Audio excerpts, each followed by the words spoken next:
로마서 12장 1절로 3절까지의 말씀, 우리 다 같이 한 목소리로 합독하겠습니다.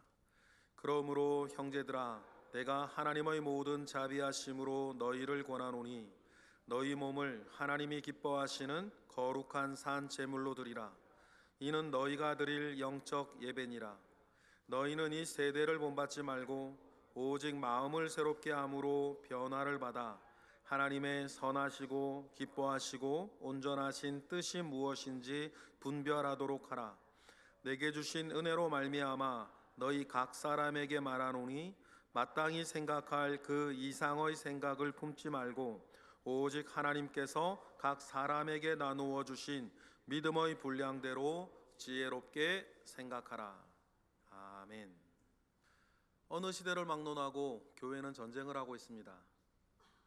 성경은 이 전쟁에 대해 알려주면서 그리스도인들에게 다음과 같이 당부해요. 우리 한번 읽어보겠습니다. 에베소서 6장 11절부터 시작. 마귀의 관계를 능히 대적하기 위하여 하나님의 전신갑주를 입으라. 우리의 씨름은 혈과 육을 상대하는 것이 아니요 통치자들과 권세들과 이 어둠의 세상 주관자들과 하늘에 있는 악한 영들을 상대함이라. 그러므로 하나님의 전신갑주를 취하라. 이는 악한 날에 너희가 능히 대적하고 모든 일을 행한 후에 서기 위함이라. 그러니까 교회의 전쟁에서 상대 대적은 이 세상, 이 어두운 세상의 주관자들과 악한 영들이라 이야기합니다. 여러분, 이 악한 영들을 상대한다 했을 때 상대하는 전투의 모양은 참 다양해요. 약간 드물게는 개인적으로 이 악한 영들을 직접 상대하는 분들도 있습니다. 이분들에게는 영적 지식이 조금 더 필요하고 하나님께서 주시는 은사도 있어야 될 거예요. 그런데 보다 폭넓고 일반적인 싸움은 다른 차원에 있습니다. 그것을 문화적인 싸움이라 말할 수 있어요. 여러분, 믿지 않는 사람들 안에서 역사하는 영이 만들어내는 악한 사상이 있습니다. 악한 유행이 있어요. 악한 문화가 있습니다. 여러분, 그것과의 전쟁이 있어요. 오늘 우리가 읽은 본문처럼 믿음의 분량 안에 지혜롭게 생각하고 이 전쟁에서 반드시 이기는 우리 모두가 되기를 바랍니다. 이것이 오늘 설교의 목적이에요. 여러분, 믿지 않는 사람에게 역사하는 영이 있다는 것을 여러분 먼저 알아야 됩니다. 믿지 않는 사람들이 있어요. 불순종의 아들이 있습니다. 그 사람들 중에는요, 믿는 사람들보다 더욱 매력적이고 능력이 있으며 좋은 일을 하는 사람도 많이 있습니다. 하지만 생각이 여기에 머무른다면 사람의 일만 생각하고 하나님의 일을 생각하지 않는 사람이 될 거예요. 믿지 않는 사람들 속에 있고 그 속에서 역사하고 있는 보이지 않는 세력이 있다는 것을 여러분, 우리는 헤아릴 수 있어야 돼요. 안 믿는 사람들에 대해서 너무하는 얘기 아닙니까? 그렇게 생각하는 분도 있을지 모르겠는데, 하지만 성경은 그렇게 가르쳐요. 에베소서 1장 2절 다 같이 시작. 그때에 너희는 그 가운데 행하여 이 세상 풍조를 따르고 공중의 권세 잡은 자를 따랐으니 곧 지금 불순종의 아들들 가운데에 역사하는 영이 있다 없다? 있다는 거예요. 여러분, 우리 사람들이 만들어내는 모든 문화가 악한 것은 아닙니다. 하지만 분명히 불순종의 아들들 가운데 역사하는 영이 만들어내는 다양한 결과물이 있어요. 그 중에는 하나님을 대적하고 하나님의 것을 조롱하고 멸시하게 만드는 것들이 섞여 있습니다. 하나님께 속한 어떤 것을 싫어하게 하고 실정을 느끼게 하고 그게 대수롭지 않아 보이게 만드는 여러분 각종 서사들이 있어요. 여러분, 이걸 캐치해낼 수 있으셔야 돼요. 한편 이런 세상에 맞선 하나님의 군영도 있습니다. 이곳은 영적인 전쟁에서 믿는 이들을 지키는 방파제면서도 최전방이에요. 바로 교회 아닙니까? 교회는 하나님을 대적하는 세상 풍조에 맞서서 여전히 이 세상의 주인인 하나님을 말하고 하나님께 영광을 돌립니다. 여러분, 이러한 교회의 본질을 정확하게 이해하시면 여러분은 교회를 매우 소중하게 여기시게 될 거예요. 이 세상에서 여러분을 지키고 여러분을 돕는 거의 유일한 곳이기 때문이에요. 이를 위해 전쟁은 있는 것이고 이를 위해 교회는 전쟁을 지금 수행하고 있다. 그러나 교회가 싸우는 방식은 세상과는 전혀 다른 것입니다.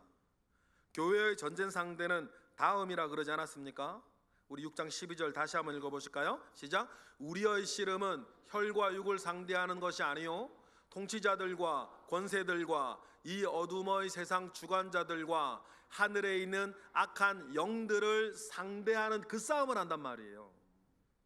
그러니까 교회의 상대는 사람이 아닙니다. 이 세상의 주관자들과 악한 영이 교회를 망가뜨리고 그리스도인들을 훼손하려고 할 때 그것을 상대하고 그리스도인들이 믿음 가운데 살지 못하게 만드는 그 사상과 문화를 상대하는 거예요. 악한 영이 만들어내는 철학과 이념과 사회 체계가 있고 그것을 경계하는 것입니다. 그 많은 것들 중에서 오늘은 교회들을 약하게 만들고 그리스도인들을 병들게 하는 유력한 한 가지 방법, 돈에 대한 이야기를 할 거예요. 아니라 말해도 돈의 위력이 대단한 시대 아닙니까? 오죽하면 성경은 돈을 사람을 쥐락펴락하는 또 다른 주인이라고 말하겠어요. 어떤 면에서 여러분, 돈은 분명히 요즘 시대의 섬김의 대상이에요. 인생사의 핵심 가치가 되고 있는 것 아닙니까? 마태복음 6장 24절로 다 같이 시작. 한 사람이 두 주인을 섬기지 못할 것이니 혹 이를 미워하고 저를 사랑하거나 혹 이를 중히 여기고 저를 경히 여김이라. 너희가 하나님과 재물을 겸하여 섬기지 못하느니라 라고 하면서 성경은 이미 하나님과 이 재물, 이 돈의 문제를 사람의 경배 대상이요 사람의 주인 노릇하는 것으로 이야기를 이미 하고 있어요. 어느 시대를 막론하고 그 시대를 움직이는 핵심 가치들이 있습니다. 예컨대 조선시대의 시대 정신은 충과 효였어요. 나라에 대한 충성과 부모에 대한 효행이라면 어떤 희생을 치러도 타당하다고 여겼습니다. 그래서 멀쩡한 사람이 부모 돌아가시면 3년상을 지냈어요. 여러분, 얼마나 산다고 그때 평균 수명이 있는데, 그러면 부모님 양편이면 6년이란 말이에요. 그러면 자기 인생의 10분의 1을 부모님 상을 지내며 치러도 당시는 괜찮았어요. 오히려 그거 안 하면 이상했죠. 왜요? 당시의 시대의 정신은 효였으니까. 그것을 위해서 다른 걸 희생해도 괜찮은 거예요. 여러분, 시대 정신은 그래서 무서운 겁니다. 한국 동란 이후에 70년간 우리나라를 지배하던 시대 정신 중에 하나는 반공이었어요. 누구라도요, 빨갱이 딱지가 붙으면 끝장나는 시대가 있었습니다. 아무리 똑똑하고 유능하고 멋있는 사람이라도 인생 끝이었어요. 왜요? 시대 정신이었으니까. 그런데 시대에 따라 이 정신과 핵심 가치는 늘 변합니다. 여러분, 이제는 확실히 돈의 시대예요. 예전에는 돈이 은밀히 뒤에서 대장 노릇을 했다면 지금은 우리 사회의 핵심 가치로 전면에 부상했습니다. 돈이 근본이 되고 뿌리가 되는 사회라 해서 우리 시대를 자본주의 사회라 그러잖아요. 우리가 살고 있는 자본주의 시대에는 확실히 돈의 영향력이 막강해졌고 많은 사람의 주인이 되었습니다. 많은 사람이 돈을 두려워해요. 그리고 돈을 사랑합니다. 마치 하나님처럼. 사람이 돈을 쓰는 것이 아니라 돈이 사람을 쓰는 것 같아요. 돈이 세상을 움직입니다. 사람을 움직입니다. 무슨 일을 하려고 해도 돈이 없어서 안 되는 경우를 많이 만나요. 그리고 그러다 보니까 누구에게나 돈 얘기는 부담스러워요. 예민한 문제입니다. 확실히 우리 시대는 자본, 즉 돈이 근본이 되는 시대가 맞아요. 아마 여러분들이 이미 느끼고 있는지 모르겠어요. 돈이 필요한 시대를 넘어서 돈 없이는 불안한 시대를 살고 있다. 돈이 없이는 살 수 없다고 믿게 되는 시대가 되었어요. 만약 우리가 이달의 찬양처럼 예수로 충분하다고 노래를 부르고 찬양하면서도 동시에 의식의 저편에서는 그래도 돈이 있어야 한다고 하는 은밀한 느낌이 있을지도 몰라요. 여러분, 이에 대해서 죄의식을 가질 필요는 없지만 이를 알고 고백하고 훈련해야 되는 영역이라는 것을 인정해야 돼요. 교회의 전쟁에서 교회의 싸움은 돈 자체를 부정하는 싸움이 아닙니다. 돈 자체가 악한 것은 아니기 때문이에요. 중요한 것은 돈이 문제가 아니라 돈이 하나님의 자리에 올라가지 못하도록 나의 마음을 지키는 싸움 아닙니까? 나의 삶에서 반복해서 승리를 하고 훈련을 받고 해야 할 싸움이에요. 그리고 여기에 중요한 건 여기에 악한 영의 역사도 있다는 걸 알아야 돼요. 돈이 마치 살아있는 존재처럼 사람들의 생각과 사람들의 마음에 강력한 영향을 미치고 있습니다. 이를 돈의 영, 맘몬이라고 불러요. 성경은 이것을 단순히 돈이라 말하지 않고 맘몬이라고 부릅니다. 물론 단순한 물질이 아니라 사람을 지배하는 영이에요. 돈은 이 지배력을 행사하는 강력한 통로가 되고 있다는 거예요. 물질의 영 맘몬이 우리 사회뿐 아니라 그리스도인들을 약하게 만듭니다. 오늘의 교회가 싸워야 할 가장 큰 대적은 돈의 영 맘몬이 맞아요. 남 얘기하는 게 아니고 우리 개인의 가슴 속에 일어나고 있는 일이란 말이에요. 이게 맘몬의 영이 돈을 매개로 사람들의 마음을 악하게도 만들어 갑니다. 예전에는 피가 물보다 진하다 그랬는데 이제는 돈이 피보다 진하다고 말하는 시대예요. 사람들은 돈이 된다면 웬만한 부끄러움을 감수하고서라도 가지려고 합니다. 각종 범죄의 원인에는 결국 돈이 있는 거 아닙니까? 2023년 4월 16일자 경향신문에 다음과 같은 기사가 났어요. 인천의 한 빌라에서 26세 청년이 숨진 채 발견되었습니다. 그는 평범한 사회 초년생이었어요. 건실했던 것 같아요. 부모에게 짐이 되지 않으려고 대출까지 받아 전셋집을 마련했습니다. 26살 때. 보증금은 9천만 원. 몇 년을 모아야 가능한 돈이었어요. 그런데 어느 날 그 집이 경매에 넘어갔습니다. 집주인은 수백 채의 집을 가진 이른바 건축왕과 연결된 사람이었고 이미 보증금을 돌려줄 수 없는 상태였어요. 법적으로 돌려받을 수 있는 돈은 9천만 원 중 고작 3,400만 원 뿐이었습니다. 나머지 5천만 원은 사라졌어요. 그는 생활고에 시달렸고 사고까지 겹치면서 점점 무너져 갔습니다.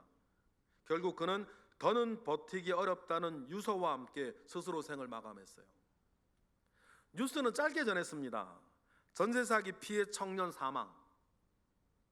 그러나 그것은 여러분 한 줄의 기사가 아니라 채 피지도 못한 한 사람의 인생 아닙니까? 이 사건의 주범과 공범을 생각해 봐요. 그 사기 세력들을 생각해 봅니다. 여러분, 무엇이 이런 짓도 하게 만드는 겁니까? 돈 아닙니까, 여러분? 여러분, 돈은 우리가 우리 주머니에 넣고 쓰는 것이지만 돌이켜 생각하면 많은 경우 돈이 우리를 조종하고 있을 때가 많아요. 돈 때문에 기쁘고, 돈 때문에 슬프고, 돈 때문에 화나고, 돈 때문에 교만하고, 돈 때문에 자존심 상하고 부끄러움을 느낍니다. 와중에 돈이 만몬이 되어 인격을 조종하고 탐욕 중에 몹쓸 짓도 하게 만드는 거예요. 그리스도인인 우리도 만몬의 영향 아래 중요한 가치를 저버릴 때가 종종 있습니다. 제가 학창 시절 자취할 때 인천에 사는 한 친구와 함께 자취를 했어요. 보증금 200만 원에 월 15만 원짜리 방을 구해서 서로 반반을 내기로 했죠. 그런데 방학이 되니 그 친구가 인천집으로 가고는 자기는 그 기간 동안 살지 않았으니까 방세를 내지 않겠다는 거예요. 그럼 15만 원 나 혼자 다 내란 말이냐? 화도 내고 이럴 때 꼭 하는 말이 있죠. 돈이 문제가 아니라 도리가 그게 아니지. 여러분도 많이 해보셨나요?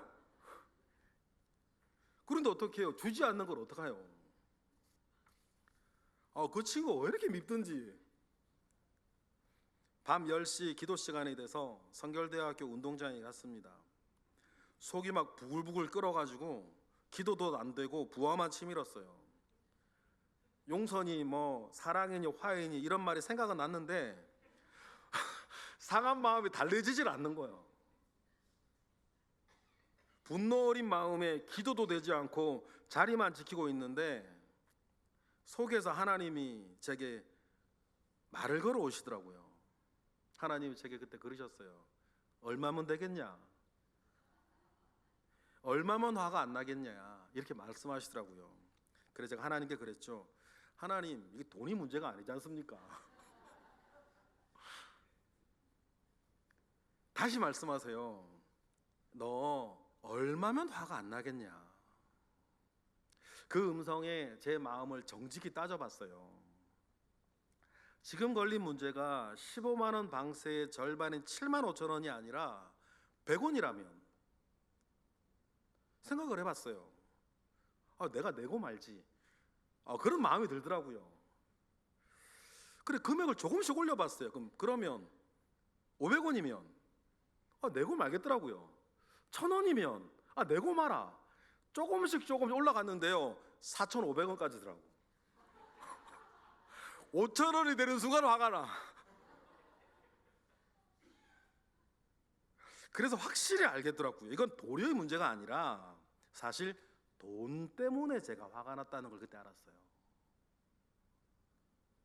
돈 때문에 제가 지키고 싶은 소중한 가치들이 능력을 잃고 있다는 사실을 그때 깨달았어요.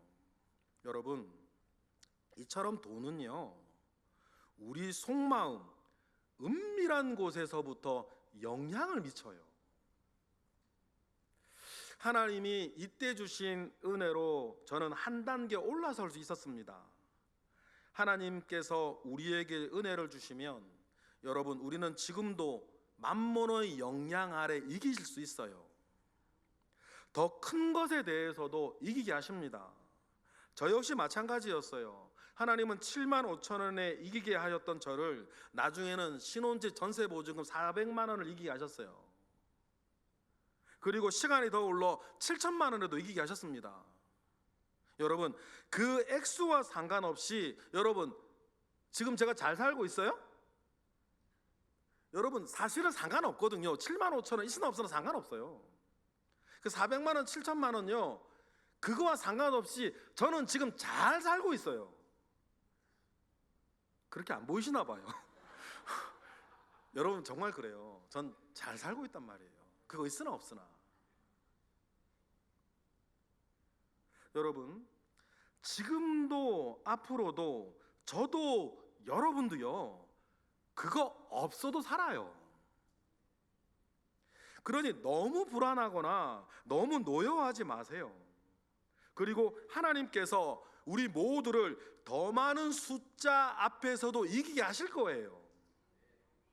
앞으로 저는요, 제가 가진 더 큰 액수를 자랑하며 사는 사람이 되고 싶지는 않아요. 대신 더 큰 액수를 이긴 것을 자랑하는 사람이 되고 싶어요. 돈을 많이 가진 사람이 아니라 돈을 이기고 싶은 사람이 되고 싶은 거예요.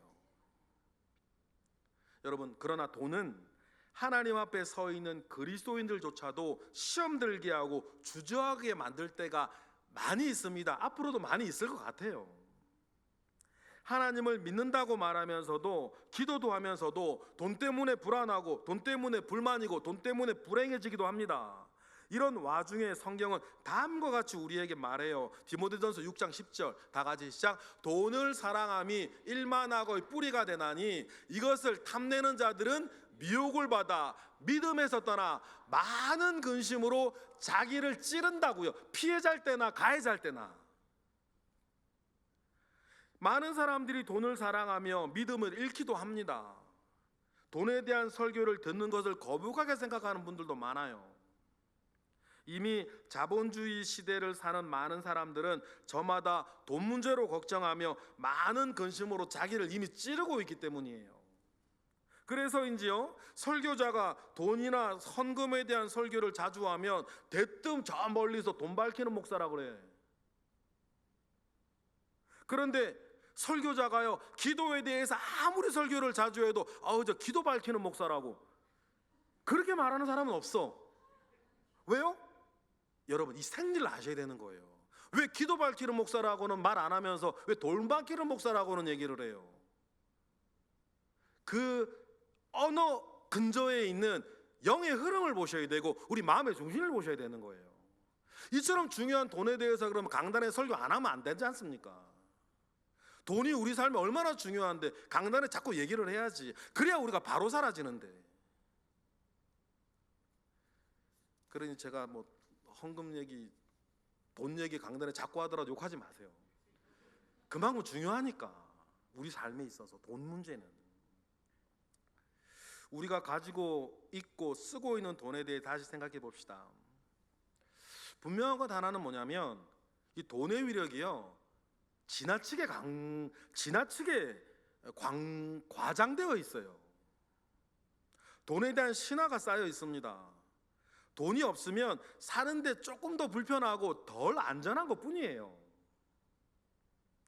그 이상도 그 이하도 아니에요. 그런데 이 시대의 정신은요, 돈이 없으면 안 된다고, 못 산다고 말을 해요.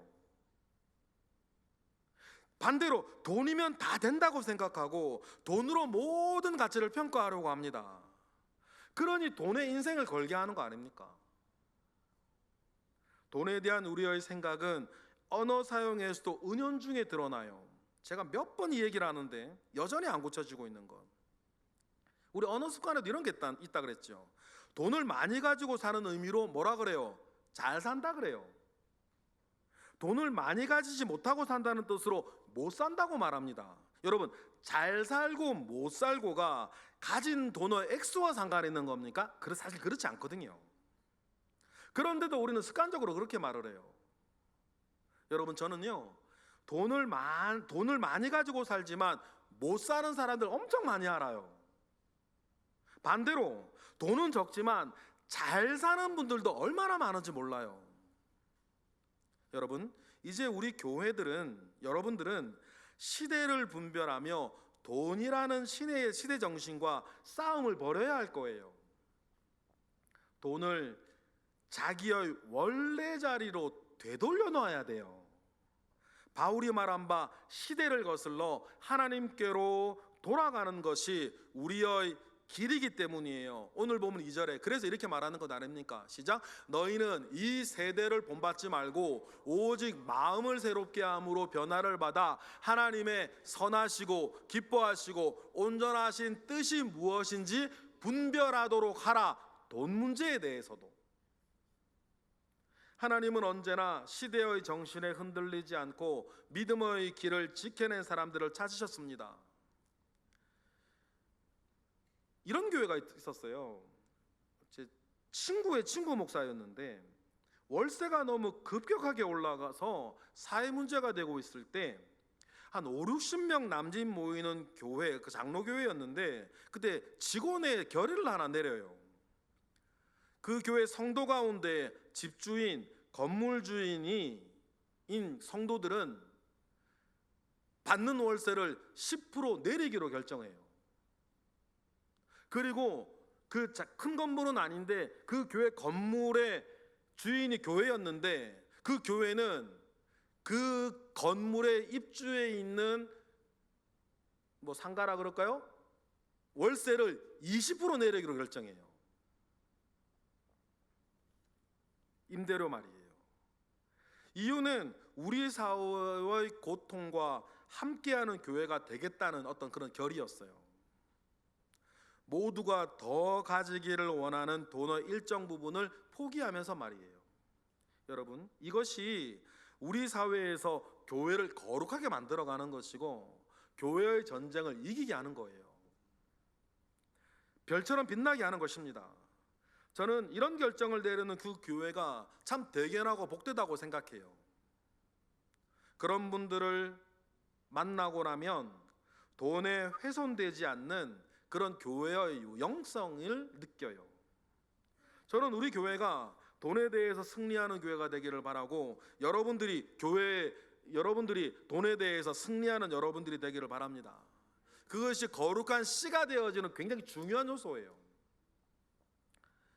예전에 거룩한 씨들은 무신론자라는 조롱과 싸웠습니다.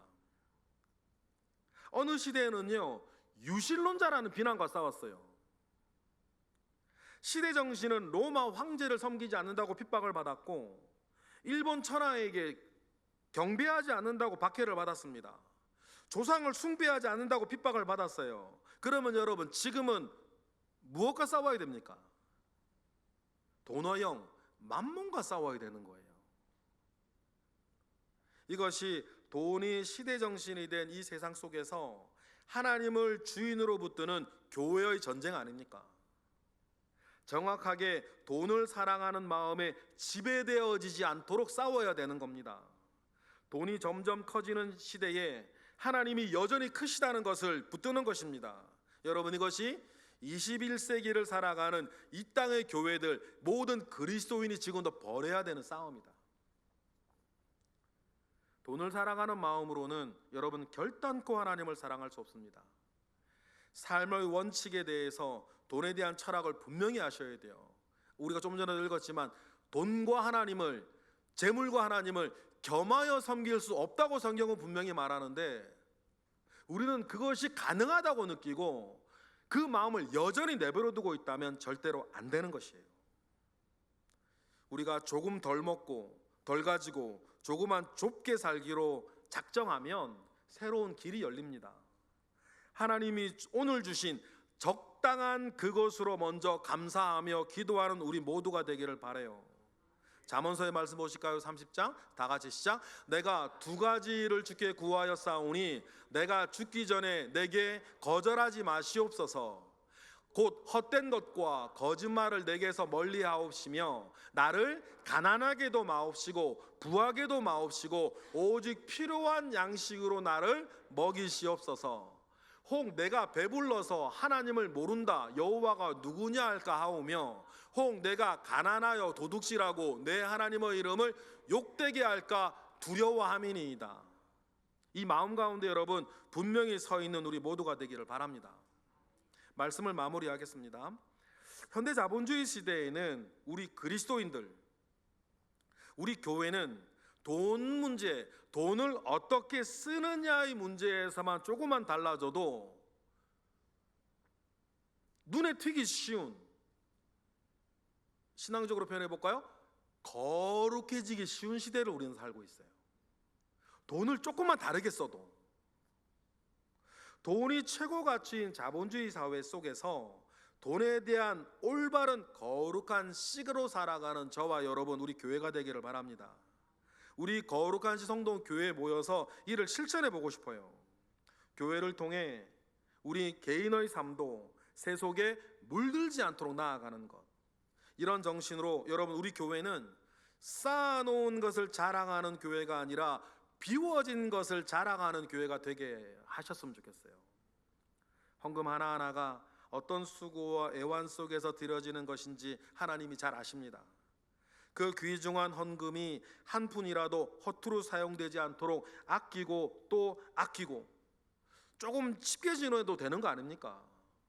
조금 덥게 지내도 되는 거 아니에요. 그게 뭐 큰일이겠습니까?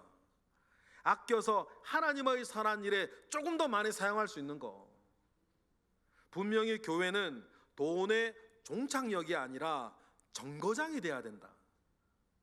돈으로도 하나님의 일에 힘쓰고 그것을 먼저 생각하는 교회가 되게 하십시다, 여러분. 마태복음 6장 33절처럼 다 같이 시작. 그런즉 너희는 먼저 그의 나라와 그의 의를 구하라. 그리하면 이 모든 것을 너희에게, 돈 문제에서도 그렇게 한번 해보자. 이를 위해 염려에 대한 하나님의 처방을 여러분 잊지 맙시다. 염려에 대한 하나님의 처방은 간단해요. 염려하지 않기로 결정하라는 거예요. 그리고 하나님의 말씀을 신뢰하고 나아가십시다. 마태복음 6장 다 같이 시작. 그러므로 내일을 위하여 염려하지 말라. 내일 일은 내일이 염려할 것이요 한나라의 괴로움은 그날로 족하다. 세상이 던져주는 돈 걱정, 장래 걱정 여러분 그만하셔도 돼요. 만몬은 우리를 언제나 돈 걱정으로 몰아넣어서 우리가 진정으로 바라보아야 할 것을 바라보지 못하게 합니다. 정말 해야 할 일을 하지 못하게 해요. 이런 세상에서 떨치고 일어나 돈이 최고가 된 피폐한 현장에서 지친 그 사람들에게 자유가 있다는 것을, 평화가 있다는 것을, 은혜가 있다는 것을 전파하고 증거하는 우리 모두가 되기를 바라요. 오늘 본문도 우리에게 믿음의 분량 안에서 지혜롭게 생각하며 도전하라고 권면합니다. 1절 다시 읽을게요. 시작. 그러므로 형제들아 하나님의 모든 자비하심으로 너희를 권하노니 너희 몸을 하나님이 기뻐하시는 거룩한 산 제물로 드리라. 이는 너희가 드릴 영적 예배니라. 우리의 몸을 산 제물로 드리고 하나님께 영적 예배를 드릴 때 우리의 예배는 우리의 일상으로 퍼져갈 겁니다. 그리하여 많은 사람들의 마음 보좌에 앉아 주인장 노릇하는 돈 만몬의 영을 끌어내리고 이 땅의 모든 사람의 중심에 계셔야 할 하나님을 말하며 하나님을 증거하고 하나님께 영광을 올려드리는 그리스도인, 그런 우리 교회가 되기를 바랍니다. 하나님의 전신갑주를 입고 나아갈 때에 하나님께서 저도 여러분도 이기게 하실 줄 믿습니다. 기도하겠습니다. 하나님, 돈이 아니라 하나님을 더 크게 보게 하시고 우리의 마음의 주인이 만몬이 아니라 하나님이신 것을 인정하고 증거하고 찬양하고 노래하는 우리 모두가 되게 하시옵소서. 크신 은혜 가운데 우리를 두셔서 우리가 이 세상과 더불어 싸우되 하나님의 은혜로 넉넉히 이겨낸 우리 모든 예배자들 되게 하옵소서. 감사드리며 예수 그리스도의 이름으로 기도드렸나이다. 아멘.